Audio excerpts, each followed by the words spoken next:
All right, so Selenium. Got a couple of name drops yesterday in various sessions. So I was staying on the down low yesterday, poke my head out. So. Anyway, yeah, so I'm the original author, but now as time goes on, my contribution to the project gets less and less as more people come in and refactor ugly code that I may have written in the past or build add-ons, anything, something like that. So just a show of hands, I'm still a little curious. How many people are aware of Selenium or have used Selenium? Oh, gee, okay. I thought it was about half. It's a little more than half. So maybe I don't need to do so much tutorial stuff. Well, I'll do some of that stuff anyway because I have to wave hi to my mom on the video. Okay, so let me just get to the slides and then get past that and then get to the actual stuff. So there's a problem. The problem is complexity. And this was my complex problem that led to the development of Selenium. For the our in-house time and expense application that I wrote with a team of other ThoughtWorkers, we at ThoughtWorks, a very unruly bunch, and you can't just say use Internet Explorer. We give them Dells, and we say use your Dell, and they go ahead and buy Macs. So we have to support kind of Safari and Firefox and Internet Explorer, just from the user phase. Then also from a kind of development mindset, we would have developers who would only do stuff in Firefox and check it in, and then the next week we'd find out it's broken in IE and vice versa. And so this is a very complex thing. And back, this was, so when we created Selenium, this was a year before Ajax. So this was back when the days when JavaScript was bad. We had a lot of Java developers on this, so Java good, JavaScript bad. And so Selenium actually, it took a couple of aborted attempts, finally was able to convince somebody, no, JavaScript is good. And so that's why Selenium, I think, was in this weird right place at the right time, because it grappled this problem, which only now, since JavaScript is good, people care about this stuff.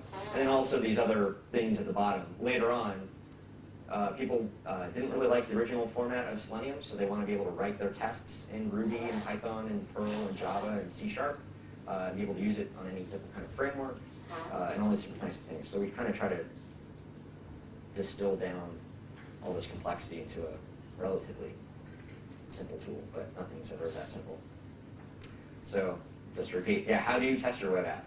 On all platforms, browsers, web frameworks, and regardless of implementation language or the language you want to write your tests in, which sometimes they're the same, sometimes they're not.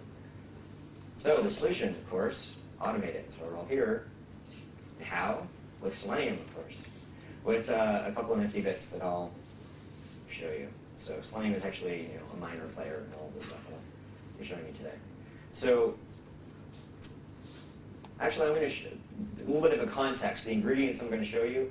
I had two kind of converging ideas, but the main one is I kind of wanted to see if you could use Selenium to build. Oh, let me show it. Let me ask a question. Has anyone heard of these sites called like BrowserCam.com, SiteVista.com, BrowserShots.com?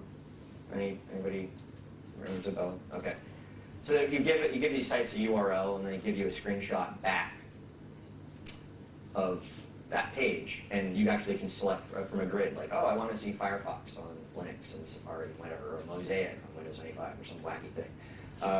It's interesting. I'm sitting back there and saw that, and I'm like, oh, wow, that'd be cool. If you gave it a Selenium test, you can not only just take one screenshot of one URL, you could say, take a screenshot. Oh, then now go click here, type that, then take another screenshot. Or maybe not do that, just record a movie. And then taking that idea towards its absurd conclusion, there's this convergence of idea in the sense that writing tests is very boring. There's very little payoff. But this tangent I'm trying to bring together, all the cool kids are doing screencasts for their projects. I think I was wowed, like everybody else, when they first saw the movie for Ruby on Rails. Granted, I don't think you can probably script that all through Selenium, but I have this idea that kind of one step down the road of literate functional tests or story tests, actually making your, I guess in this case, your Selenium tests executable documentation. So your documentation that you deliver to the client if you make it easy to read enough that you don't have to spend another week making a screencast. Actually, every time you check in, you get a compiled screencast in Safari, Firefox, and IE. So that's what I tried and mostly got working for this talk. So, these are all the ingredients to this idea that I have somewhat working on my computer. So, Apple MacBook. So, interesting story about this. I didn't own one until last month. My top proposal was to, this other converging idea, now that Macs are Intel-based, you can run all these different platforms on them. And I had that problem of needing to test Safari, Firefox, and Internet Explorer. Well, a Mac Mini or a MacBook actually would solve that problem.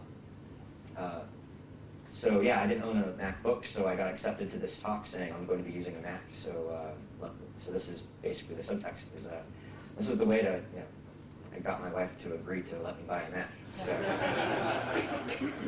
I did try to actually do all this work with a stock MacBook, but with 512 megs of RAM. But that, the second I put on one extra virtual machine, everything looks crazy. So 2 gigs of RAM. That if anyone wants to repeat this at home, go out and buy RAM because it doesn't come with enough. Well, for all this crazy stuff I want to do. So the next thing, Parallels Desktop, virtualization software, and I guess VMware is close on their trail. Now, granted, if you didn't care about Macs and Safari, you could do all of this stuff just using VMware. Actually, that's one concern about this, is that I like being able to use, it would be nice to develop here and then to take a virtual machine, deploy that on the server. It's not quite easy because Parallels has their own standard. They're not quite interoperable between all the different VM formats yet, so that's one little side note there. One other little bit in my bag of tricks. Just this summer, a couple other thought workers based in the UK put together a Knoppix-based distribution called Buildix, and it's a tightly integrated. It's not really supposed to compete with all the other big Linux distributions, but it's nice, tightly integrated cruise control, track, and subversion. And me being a JavaScript and Python guy, I'm deathly afraid of Java. So I've actually avoided cruise control for all these years because I thought, oh, that's a Java thing. And then there's BuildBot, I guess, in the Python community, but BuildBot looks ugly, so I'm just kind of stuck. Cruise control actually does look okay, but now that they put that in a virtual machine, I don't care that it's anything. I have to edit a couple of ant files, which it's bearable, but all I have to do is just install into a virtual machine and use it and run, and it works, and it's nice. So that's actually kind of the radar traffic control of the brains in this little thing I'm going to show you. Also, of course, Selenium. There's many aspects of Selenium, confuses people, but I'll be showing you a little bit.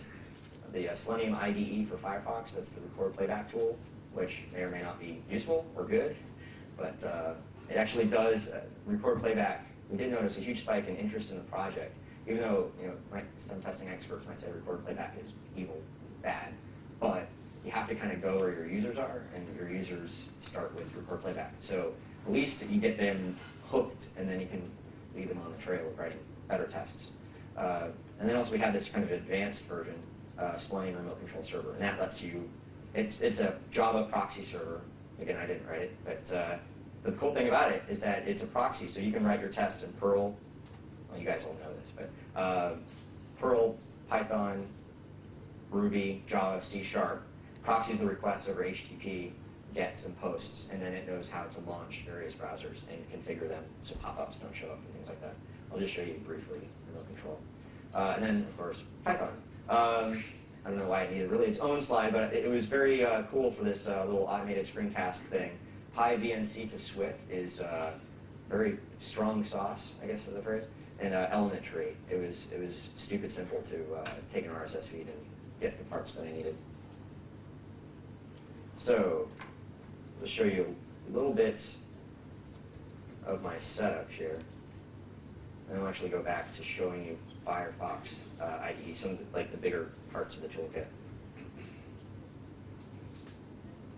Let me I'll just do this. So I've got this setup. So this is a plugin called Virtu Desktops. So it lets me have 6 virtual screens. I've got 4 virtual machines running. So I've got 2 just Windows for my Mac stuff. But I've got Buildix running in its own screen. Then I have Django, which is running on Ubuntu server. Now, this is different than I think the way Buildix kind of has been described.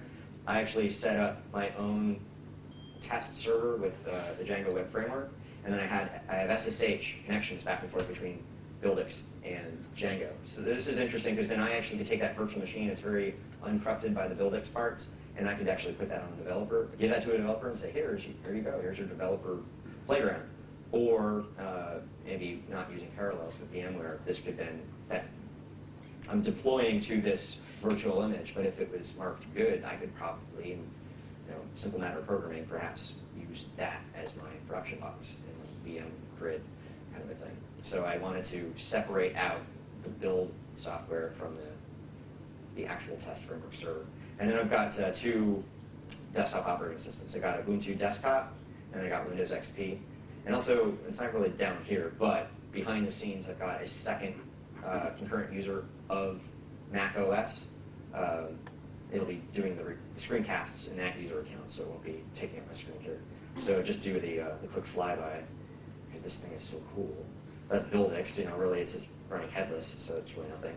Same with, Django, nothing interesting. This is interesting.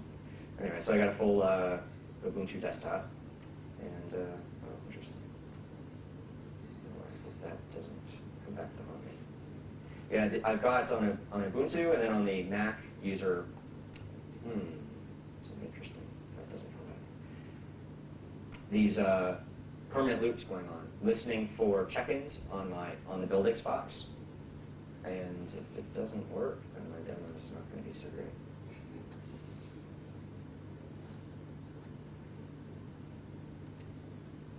Yeah, well, I got some pre-canned movies in there, so maybe I'll show you those instead. Then we got Windows, and not much to say about that. Anyway, so that's the setup. Now I'll briefly just show you what what Selenium looks like, for those who don't know. So it demos well. Anyway, so I'll just click all, run, and this is it just doing its thing. This is the original version that I can lay claim to, like the layout, and the whole thing was, I liked fit, but I didn't like the fact that it just did stuff behind the scenes, and I said, oh, I did it all and it worked. And I'm like, really? So I originally actually emailed Ward Cunningham saying, hey, no one's written fit for the JavaScript framework, so I'm going to do that. But then I realized the action fixtures, I was forking the spec because I needed clicks and verifies and sucks and different things like that. So anyway, so it was kind of inspired by fit, but then it became its own thing. And as you can see, it can handle, well, I thought it could handle pop-ups. I guess it can't handle closing in this demo. But all the things that Ajax is, yeah, not too many tools can do this. And so, yeah, this was actually running in Safari, which I don't think any vendor can do. There might be some open source tools. But anyway, so that's just it by itself. That was the original version. Now let me show you actually the Firefox IDE. Well, I'll just first show you the little Django app. Let me close this. Look at one run again. Okay, this is your administrative interface. Maybe I don't want to record just yet. Keep it simple.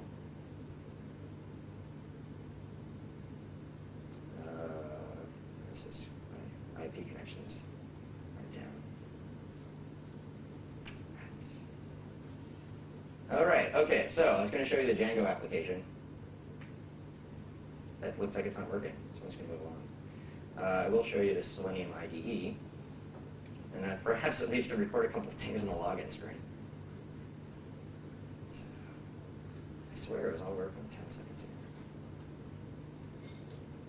So it's recording everything. So it records the URL, the base URL. In fact, I typed nothing into those user fields. I can type admin, tab out, click login. I guess it's going to hang. So interesting. So this is, again, kind of, I guess the technical term for this kind of style of a test would be keyword-driven test. Maybe if you squint your eyes, you can say it's a domain-specific language. I don't know. But the fatal flaw, I think, to this kind of format is that the source code is HTML, and it's ugly. And I hate ANT, so I have a little bit of a dueling double think logic there that I hate ANT, yet this is okay. So it's fine because in this format you actually can write, I think, stealing the ideas from Ward. I guess I didn't really think much more. I figured, oh, Ward liked it, so sure. He made the argument you could write these tests in Word, tables, or Excel, and this is nice for business analysts and things like that. So I said, okay, yeah, sure. And also, because it's so stupid simple, it's easy to compile down from Java to this. So a lot of actually people, the very first kind of months of Selenium, they didn't like the tables. They used JSPs or PHP to compile down the HTML tables. It was pretty simple. But since then, you actually can record actually in any format. But we have this interesting thing in the Selenium IDE. You actually can change the format to the supported languages we have for the RC. So not too many people know this. I think they see Selenium HTML tables and all of that stuff, and then RC is really hard to set up, and how do you go from tables to Java? Well, you actually could record your test here, and then just translate. It's got some regex stuff behind the scenes to Perl and, of course, my favorite.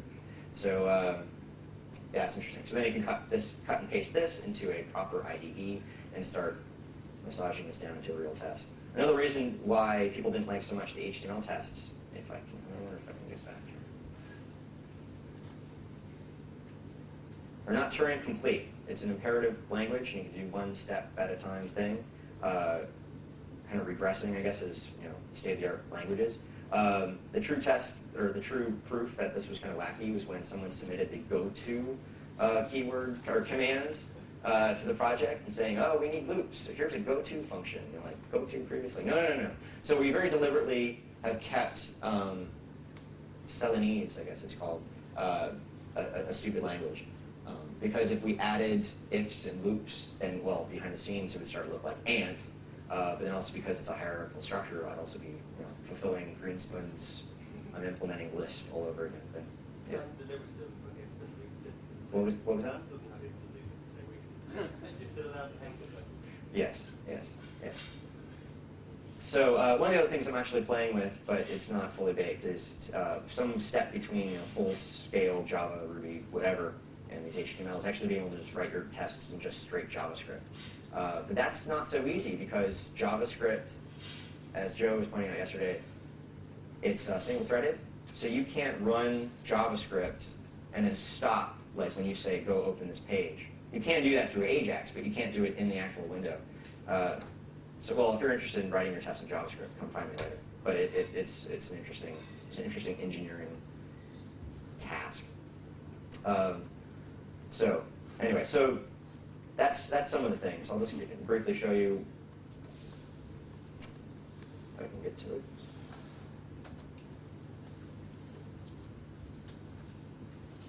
I'm just going to show you some of the. There they are. Some of the syntax, I guess, for the remote control. So you actually can write it in the full unit test framework using the same kind of API. In Python, Java, C#, Ruby. The Ruby example isn't advanced. Like Java server spaces, I think is going to page, just Ajax, and then Perl. So those things. So I had promised Paul Hammett that I would at least cover remote control at some point in the talk today. So there you go, Paul. All right, so now on to this crazy stuff that I wanted to do. So here's the flow. We actually called Chris Briesmeister and Andy Dabrowski in Chicago working on the project WEA, and they have Selenium well integrated into their whole continuous integration environment, and they call it the two-tier flow. Sorry, I don't have a slide, but I'll just gesticulate. They've got cruise control build automation number 1 up here on the top of the stack, tier 1. And then tier 2 is your functional test stuff, your Selenium stuff. So the way the basic flow is, developer checks into cruise control 1, that runs unit tests, and then that deploys a test server, which then triggers a second-tier build. And it's important to do a second-tier build because developers only care about unit tests, so you want to give them the feedback right away. And also, functional tests are slow, so that's a good kind of place to cut it. That second tier, actually, I think on their project, it launches the browsers and does those things. My architecture is a little bit different in what I want to do today. And going with the mind of the browsershots.org, I kind of like their idea, where you've got these servers, but somewhere on the other side of the planet, you've got desktops that will phone home and see if there's a request and do it for you. So I have that kind of a two-tier thing. But actually, that second tier is really listeners on the desktops waiting for a new successful build from building. So let's actually not go here.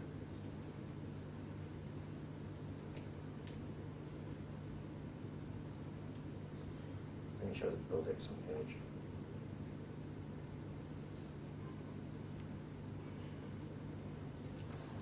Yay! All right, at least that works. All right. So this is your buildix starting page. I'm going to maximize this. It's pretty nifty. It gives you some user management goodies, I hope. Oh, I hope I wasn't looking at a cache page. I may have.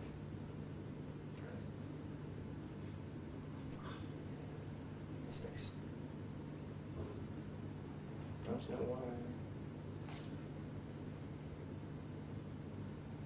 why. Okay, yeah, this is really crummy.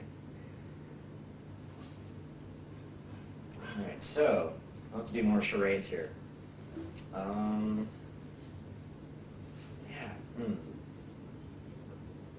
What was that? Did you plug into that?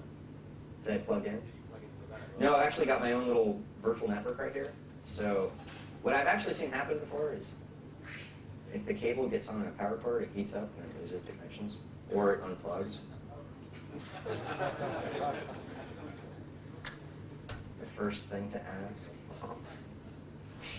Okay, bear with me for a second. Yeah, totally buzzkill there, sir.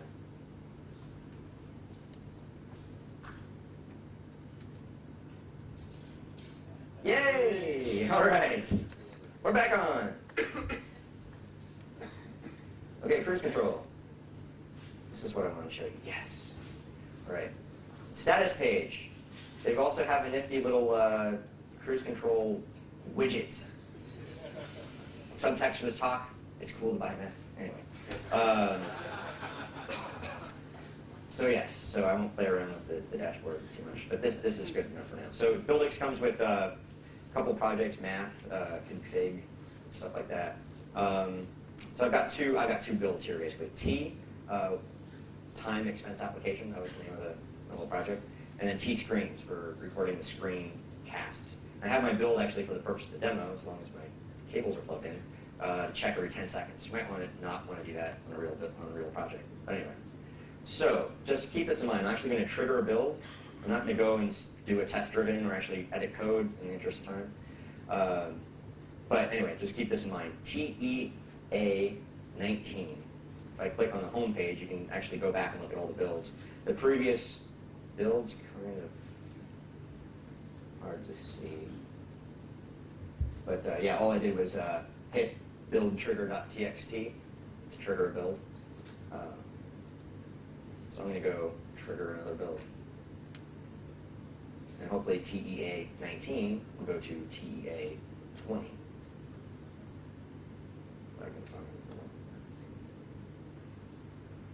I'm just going to change the white space. The developer tools, it's kind of interesting. I really miss Tortoise SVN. Just being able to be plugged right into Internet or Windows Explorer. They don't have that, so this is serviceable. So I'm going to commit my build trigger.txt. Triggering another build. All right, now let's go check cruise control fast. Aha, it's already caught it. And hit, building. And it's done. And it failed. Probably because of the IP addresses again. So let's go take a look at what happened. Actually, I can just click in down there. It failed. No root to host. So good thing I have some pre-canned stuff in there. So let me actually show you what that build was. It was pretty simple because I wanted to keep it simple. Whoop, wrong here. Go to the source repository for the project. And cruise control build. Very simple stuff. I actually try to use ant as least as possible. So I SSH into my Django host and do an Apache stop. You guys can see that. Then I do a really ugly stuff. SSH in there again and do a version update. Then I run some kickoff a Python database refresh script, and then I restart Apache. So since my IP addresses are messed up, the build failed. But what should have happened is meanwhile, on the virtual machine branch, I would have had this listening guy. I guess you can scroll up here. Yeah, he was waiting for quite a while. At some point in the past when I was testing. And maybe I'll virtually show you what was going to happen.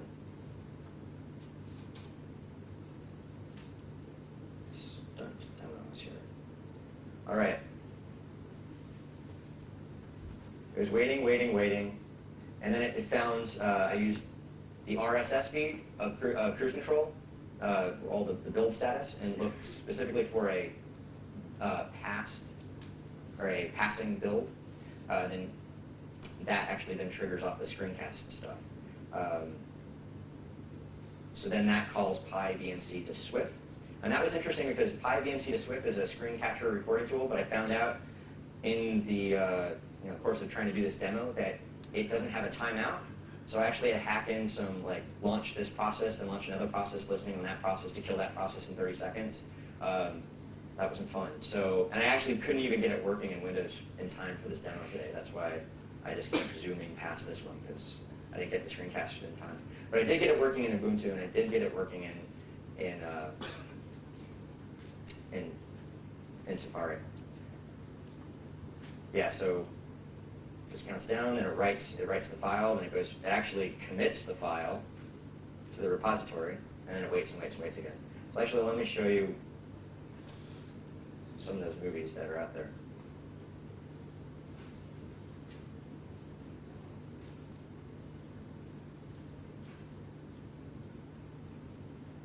Go away.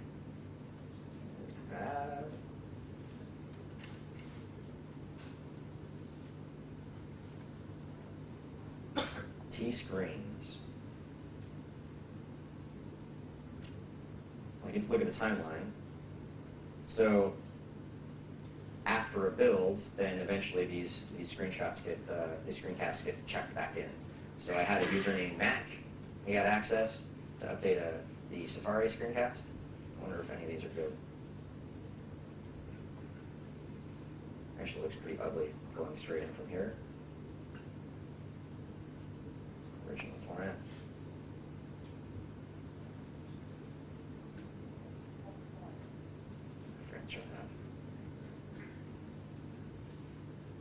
Yeah, anyway, so it actually records the movie, and then, yeah, this is me trying to get ready. Actually, just running through tests.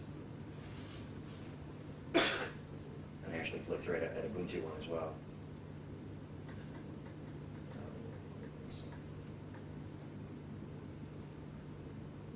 Yeah, this wasn't that interesting. Ideally, I would have had a test of that Django application, wrote it through the IDE, checked that in, and then see these virtual machines record that same test in those various browsers on those platforms and check those in, and then all you have to do is, when you commit it, then go straight back into track and then just wait for the movie to show up. So this is, all these things just to kind of give you, kind of backdrop. Of course, Selenium is pretty stable, been around for 2 years. I think actually 2-year anniversary was like last week, I think. all this stuff I'm showing you is kind of like mad scientist, research and development kind of things, trying to get going. So this is kind of flaky. But it's an extension of what is possible when you use things like Selenium. And and when you embrace something like this, when you start with a screencast and you work backwards from that, I guess you have to kind of agree that a screencast might be useful. Maybe this particular one isn't that useful. But you use your documentation. So David Hansen, every time he comes out with a new nifty version of Rails, he doesn't have to go and do those things. Also, taking it one step further, Macs, especially, yet another reason to buy a Mac, because it's cool, has really good speech synthesis. So if you can imagine, again, another thing I would love to have done in time today, but something that's actually made possible by the fact that of Selenium remote control, when it's on the server side, you can go do a server-side process, and then you can do something in the browser, or do something on the client, and do different things. So as an example of that, perhaps you could actually tie in voice synthesis from Apple and make an actual more interesting screencast. So imagine, close your eyes.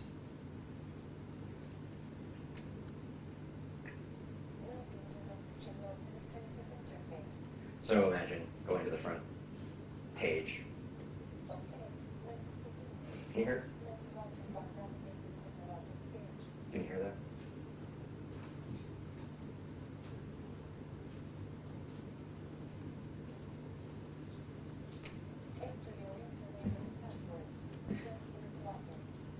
Well, that was my, well, the sound's over as far as the demo. I could do it again. But use your imagination in the sense that you could use voice synthesis, and the next, no, it's okay. Yeah, it's fine. Coming in, I saw the Steve Jobs demo of Leopard coming up next year. This voice synthesis is even better. Actually, you can't tell it's a robot. So imagine recording this to MP3 concurrent to the running of the tests. And if you use Selenium remote control, you can time it specifically. Cue the sound, wait for that to be done, then do a couple of interesting commands to the screen. And also, if you go, again, with the focus of doing it through screencasts, you keep your tests, yes, they're brittle, but then also your documentation, and you don't want your documentation, you want your documentation to be brittle. But also because people potentially will use this, potentially, if you do it right, this could be a good example as like a marketing tool. You will write short, pithy tests. And so, kind of going down this track, you might actually make the argument that you probably use Selenium the least, but it's flashy stuff. Like the actual testing of your business logic, you would be doing it like at the protocol layer or somewhere else. And unit tests, of course, millions of them, and this would be kind of the flashy stuff that you could automate.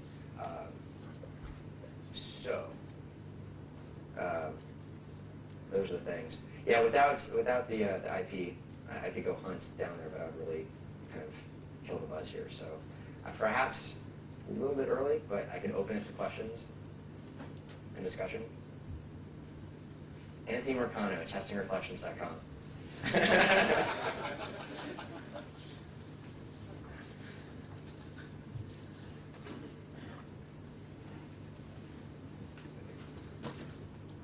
Hi, Jason. Thanks for the announcement. Well, as you know, I've been using Selenium for a while, and I'm very, very inspired by what you've done today. I think I have a feeling that maybe in a couple of years' time, this will be sort of some sort of multi-million-pound business that we can all submit our requirements, and you'll go off and generate these videos for us. Unfortunately, no, I can't. We haven't figured out how to make money on it because it's open sourced. So, and I just told you how to do it. So no. I'm sure there'll be a way. Yeah. Talk to me afterwards. Anyway, what I'm interested to find out is, obviously these videos can get quite big. Yes. And if you're doing this as part of every build, checking it into track, especially, or not track, Subversion, is a terrible idea. It was the simplest thing that could work. Is that your question? Well, exactly Okay. what I was getting to. I was getting to, for the time being, obviously they're quite big. Can you see a way of this actually being perhaps used just on an overnight basis, and so I could come in the morning, for example, and I can just say, right, I had the build failed, and it failed because one of my Selenium tests failed. Okay, I'm going to go play back that video now. And do you think that's going to be manageable for a lot of applications in terms of integration with Subversion and/or disk space and storage and so on? Honestly, I have no idea.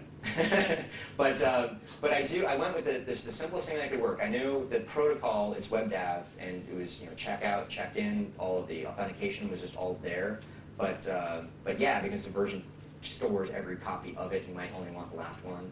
And also there's something else that someone brought up. You only want really to see these if they failed. I mean, who's going to just watch it run again that it passed? Well, if you go with the thought that your potential users as a marketing tool, those are useful. But yeah, something better would have been to maybe FTP it overlay, something like that. Those are things I'm still trying to figure out. I really like the Atom API. Again, thinking of kind of a distributed grid of having computers all over the world kind of checking in, doing the recordings, and that's a good standard that I'm really kind of eagerly following.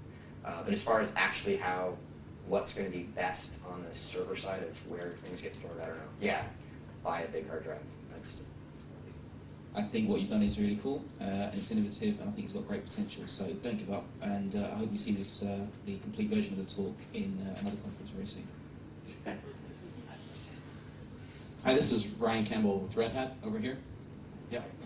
So one need I think a lot of people have is for ensuring visual consistency between different browsers, so that it generally looks the same across browsers, right? So one way to kind of extend what you're doing and incorporate kind of the small multiples of Edward Tufts is to take these screencasts and put them in a grid and play them together, all platforms playing at once, right? To allow you to kind of see how the platforms differ visually and let you zoom in on ones that are aberrant or something like that. So just kind of a cool idea to build on top of that, see the cross-platform visuals. Yeah, actually it's very cool. I thought put it up on the screen during a party. Psychedelic. Yeah.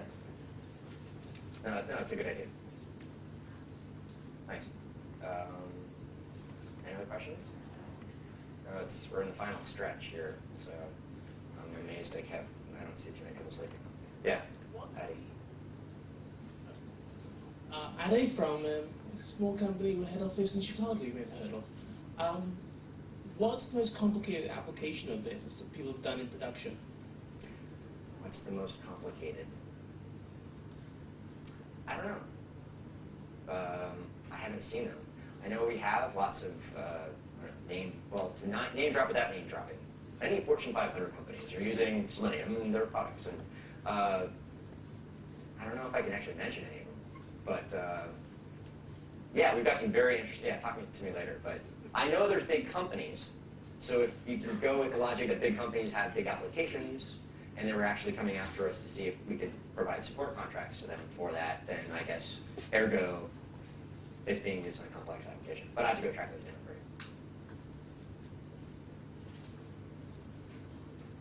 Probably the least used is the Django interface. The other question is, how maintainable is this in the long run? How maintainable? It has to be changes, will rebrand. How maintainable are Selenium tests? Answer that in a couple ways. The HTML tests themselves, because like fit tests or fit style, they're unmaintainable because you can't because they're not Turing complete. I'm not sure if I made that point. Or I guess I did. You can't do if loops or ifs, loops, refactoring into functions and common stuff. So those are unmaintainable. But they're good enough. It's in small doses. If you use Selenium remote control and then you write it in Java, then it's as maintainable as anything else in Java, or as not maintainable as someone might say. But I'm sorry, what happens when the GUI changes? the GUI changes. Well, right, tests are brittle. I'm making kind of the contrarian point, though, that when you deliver documentation, that's like the bane of everyone. So we have developers, testers, but then don't forget the guys who document stuff, because I think they're kind of the third forgotten stepchild of software development, the people who have to document all this stuff. There's always that problem between the docs being out of date from the code. In that sense, you want to couple the documentation to the code. You want it to be brittle. When the code changes, that changes. Otherwise, you don't know. I mean, that's a big complaint about a lot of open source projects. Oh yeah, found the documentation, but it's 10 years old. So you kind of go with this trade-off. It's going to be brittle, but then maybe in that sense, you use it less for the things that need to be brittle, documentation. But for stuff like you're testing your business logic, yeah, I learned the hard way. I used, when we first made Selenium. Selenium was the all-being functional testing tool. Everything that was not the unit test library was Selenium. And I think I've realized that over time, I'm using it less and less and less, but for more interesting things. So I don't know if that answers your question. Okay. Yeah, use it less, and then makes it easier.